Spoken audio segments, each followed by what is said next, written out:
It's an exciting time to be a woman. From opportunities in education to growth at work, a multitude of professional avenues cutting across sectors have seen women come out on top. Space, sports, manufacturing, media, fashion, technology, you name it, and we women are on top everywhere. But even as Indian women chart their ambitious course at the office, at home, and in society, have they settled down in one of their most important relationships? That with their own money.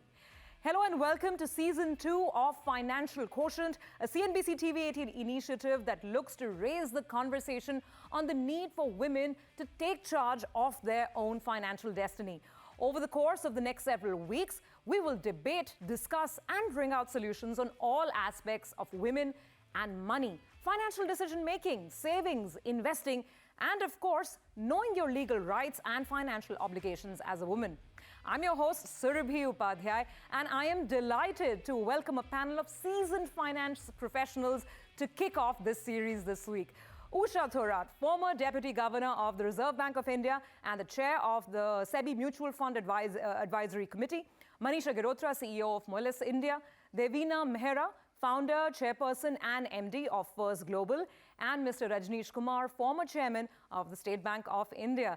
Ladies and gentlemen, thank you so much for joining in. It's an absolute pleasure to welcome you on what is a really important initiative for us here at CNBC TV18. I'm so glad you could take out the time.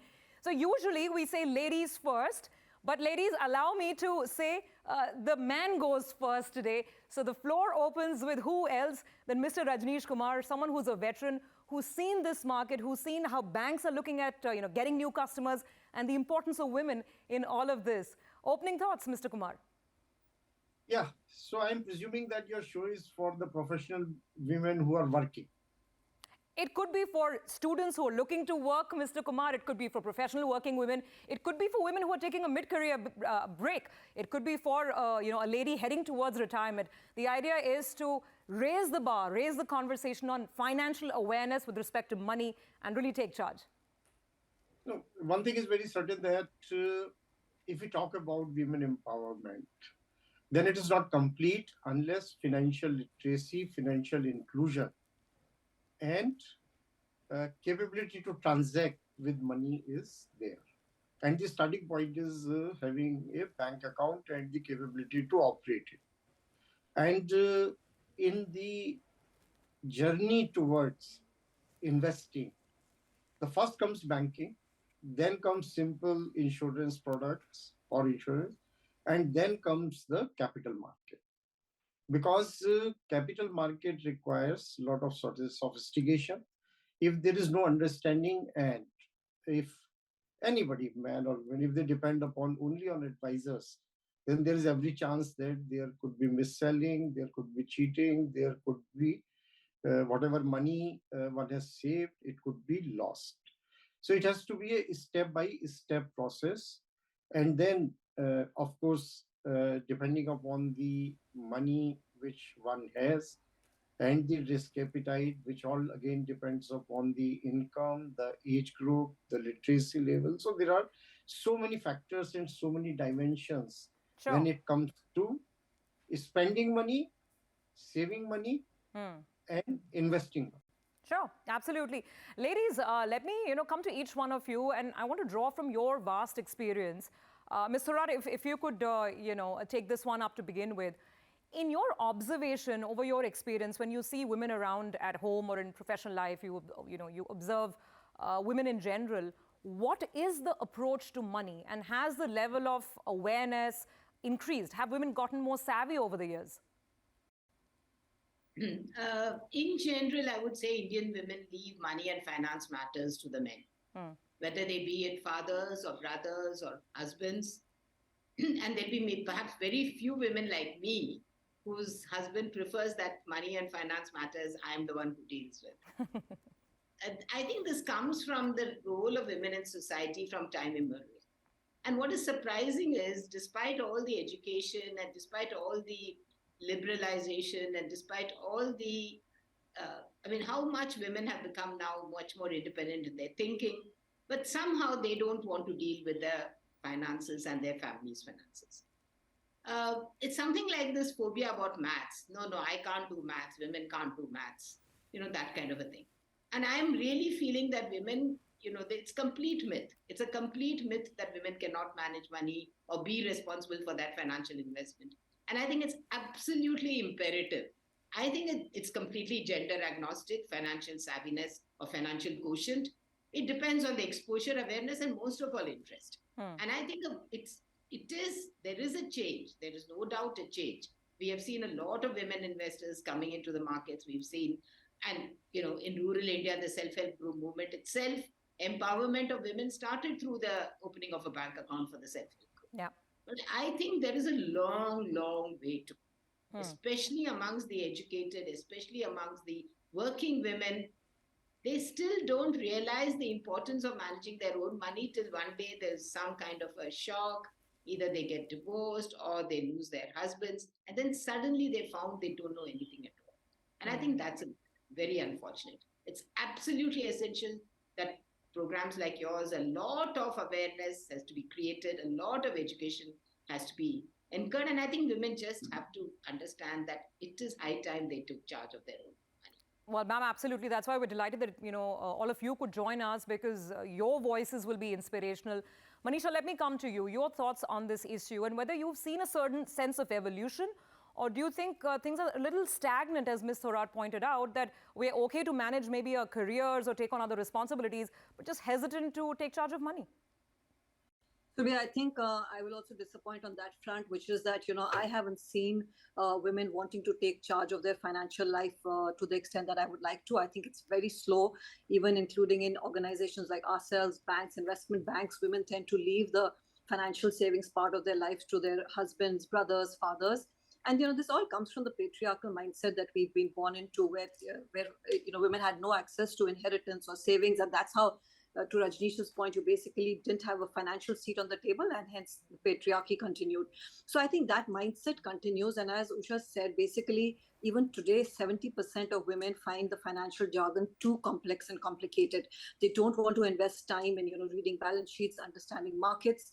Men, their husbands, their spouses on the other part basically exude extreme confidence investing in the markets. I mean, they exude so much confidence. It is definitely not equal to competence. I see a lot of men losing money more than women. It's statistically been proven like that too. But I think women just feel, and these are educated women, educated in the world of finance, they feel we are multitasking too much. This is the one role that the husband or the father is willing to take on. So they delegate it to them till such as things really go wrong. So unfortunately, I think less than 10% of women are taking charge of their financial savings, even in educated urban India. And I think that's a very disappointing number. Slowly changing as the bank accounts, etc., are changing, but the pace is too slow. Multitasking and then therefore delegating money to others, that was one of the most important things in my mind when I was drawing up a list of questions. I'm going to come back to that, Manisha. But Devina, let's get some quick opening thoughts from you as well on this issue. I would broadly agree with what Usha ji and Manisha said. And as I always say, ladies, what's your excuse? And the excuses are some of the things which have been talked about.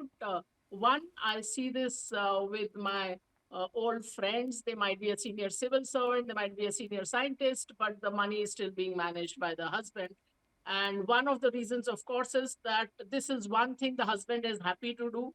The woman already has too many things on her plate and she thinks, okay, I mean, he's happy to do it, let him do it. One thing off my head. But that's a wrong attitude. And as Manisha said, I mean, I keep repeating this ad infinitum.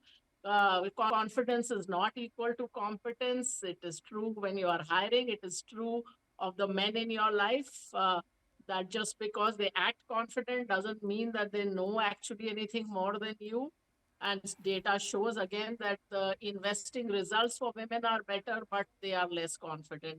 And also one more thing I would like to add, that if you are going out of the absolutely risk-free end, the fixed deposit end, and let us say you are investing at all in anything with an equity component to it, which you have to if you want your long-term compounding, then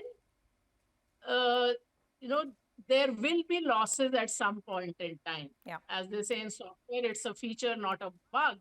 But when losses happen, let's say a woman makes a loss, the husband will say, you didn't know anything, kya karne ki zarurat thi. She herself will beat herself up. Whereas if the husband makes a loss, the wife might be even, would not even want to question is that why spoil the peace in my home. So the attitudes for loss making by men and women are different within the family, are different within themselves. So Sure. I mean, be confident enough to say that, yes, I'm going on this journey and at some point I will make a loss. But on the other hand, I've also seen a few women go from absolutely risk-free and straight to say that I'll become a day trader or a crypto trader, or Yeah. option trader. So Yeah. don't do that either. No, So, fair balance enough. that risk. Fair enough. Mr. Kumar, you represent the male voice and the male point of view on the panel. So tell us, who's at fault? We women ourselves, because we are only too happy to delegate and leave the job to the men? Or do the men have a bigger role as well in sort of cajoling and supporting and pushing women to take charge of financial decision making? No, I think my answer would be largely that the blame, if you call it, or whatever it is, it lies at the door of women. In my own personal case, I have been persuading and trying to persuade my wife to learn to open and operate a bank account. And I have not been able to convince her so far. So I think investing comes much later, as I said, but even having a bank account, and now everything is available online, and it is so easy, but still that willingness sometimes is not there. But for professionally engaged women, or who are working, who have independent source of income, uh, who are more, I would say, aware about the general economy or the financial markets or bank. So why should be there hesitancy on their part? That is for me very difficult to explain.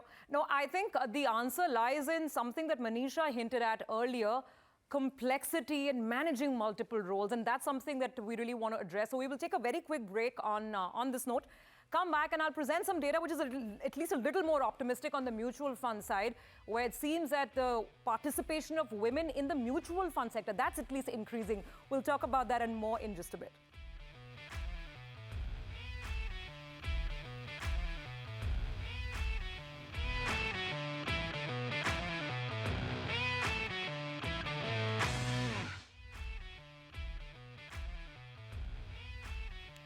Welcome back. You're watching Financial Quotient, the CNBC TV18 special series that deals with money and women. We're, of course, in conversation with a panel of seasoned financial investors. And the question is, what can be done to get women to really seize control, take charge of their finances and their overall financial freedom and their destiny? Now, I want to talk about some data points that I got from AMFI, the Association of Mutual Funds of India.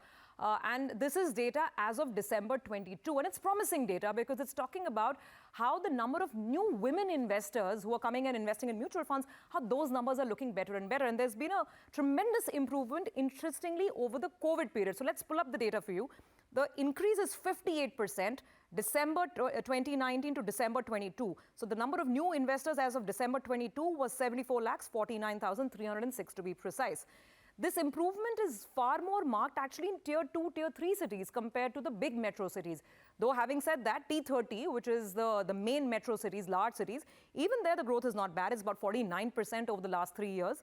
If we talk about the B30, which is beyond top 30 cities, and there the growth number is fantastic. 72% increase in the number of new women investors that are coming in and investing in mutual funds. Interestingly, in the age groups as well, there's a lot of improvement. So again, this is data over 3 years. I remind you, December 2019 to December 22. Young women, first-time women investors coming in 18 to 24 years, it's shown an increase of over 300%. So that's a 3x growth number for you. And even the mid-career professional, the middle-aged women, 25 to 35 young working professionals, the growth is over 100%. So some numbers that look promising. But Ms. Thorat, this question to you really, because this is something that you're looking at very closely in your present capacity. Mutual funds have really become the stepping stone as, investors and women. We move beyond banks and the traditional fixed deposit. Do you think the MF industry has served the cause well enough? What more needs to be done? you have to recognize that the overall investors in the mutual fund industry has increased significantly, especially over the COVID period. Yeah. So it's not only women investors, overall investors, assets under management, number of investors. Even so, the data you are saying is absolutely correct. It's interesting to look at it in terms of the percentage. So the CAMS data about women power in mutual funds showed that 27% of all investors were now women.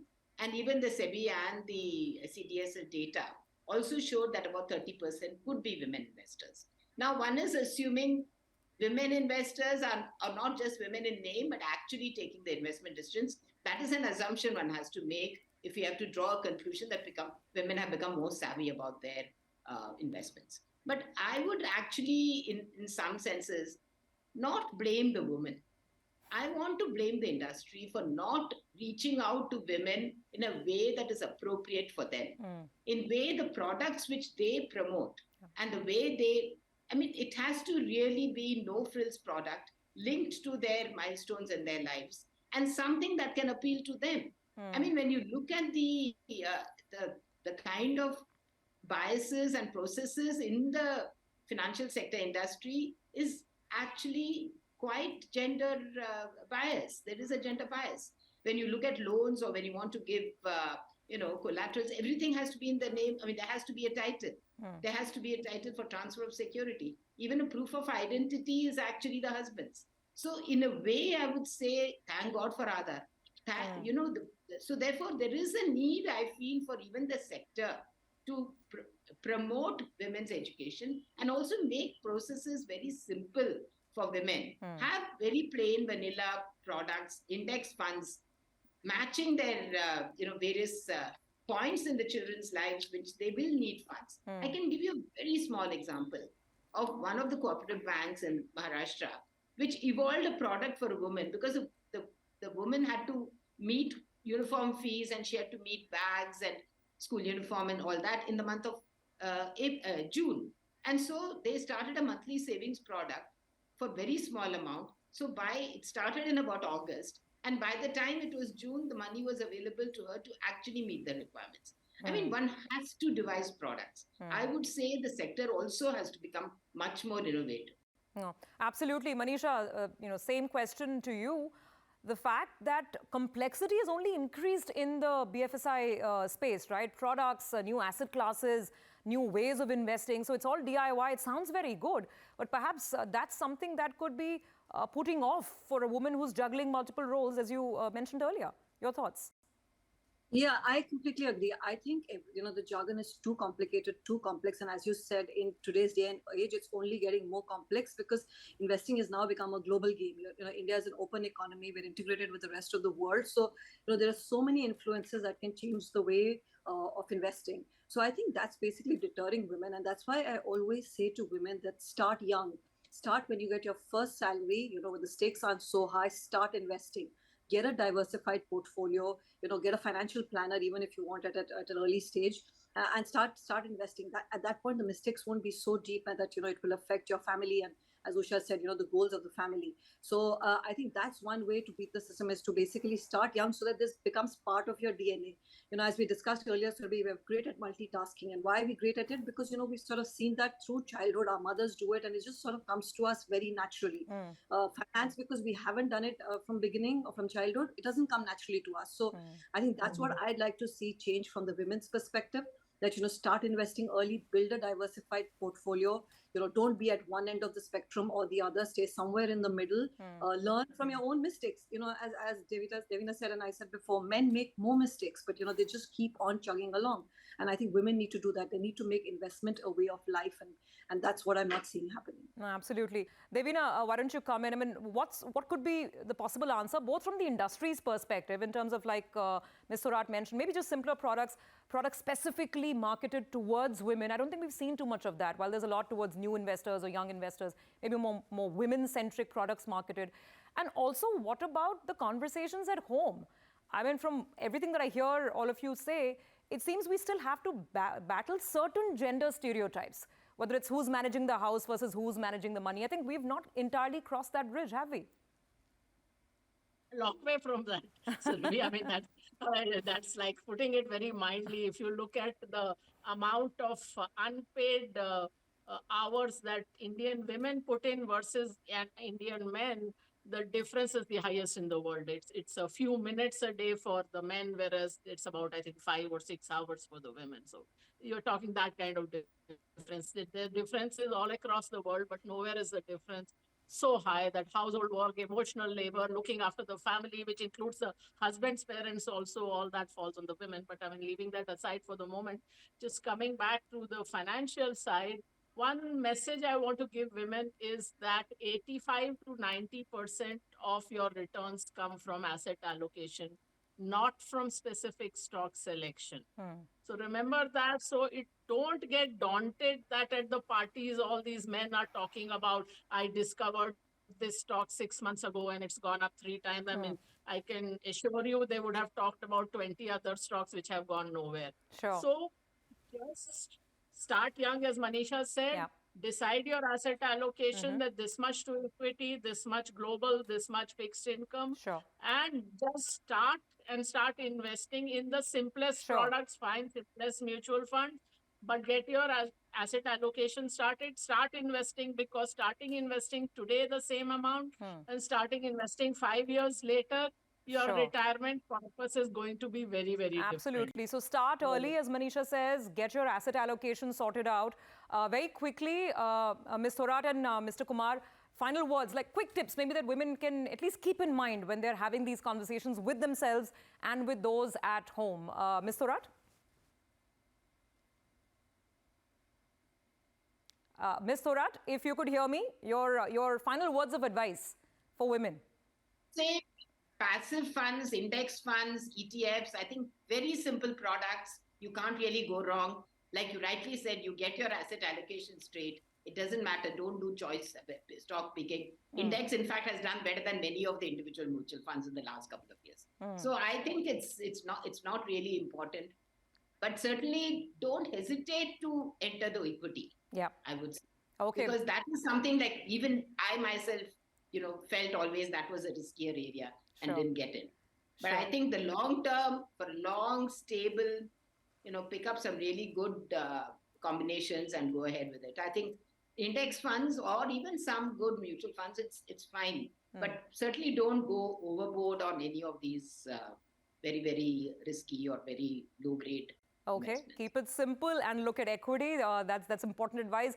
We will today let the man have the last word. So, Mr. Kumar, closing thoughts and your final piece of advice for women out there.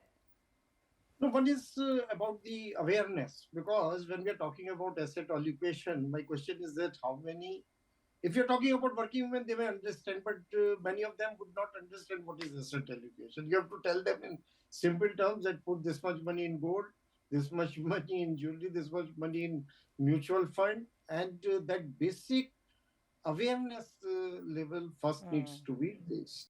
Okay, increased awareness, start early, understand things like asset allocation, and definitely look at equities. I think that sums up amazing advice that we've got from the panel today. Thank you all very much for joining in. It's been a pleasure hosting you, and it really has been inspiring, I'm sure, for all our viewers as well. Thanks for joining in. And thank you, viewers, for being with us on this journey. It has only started. We promise to keep getting you more and more interesting conversations on women and finance and how women can take charge of their financial destiny.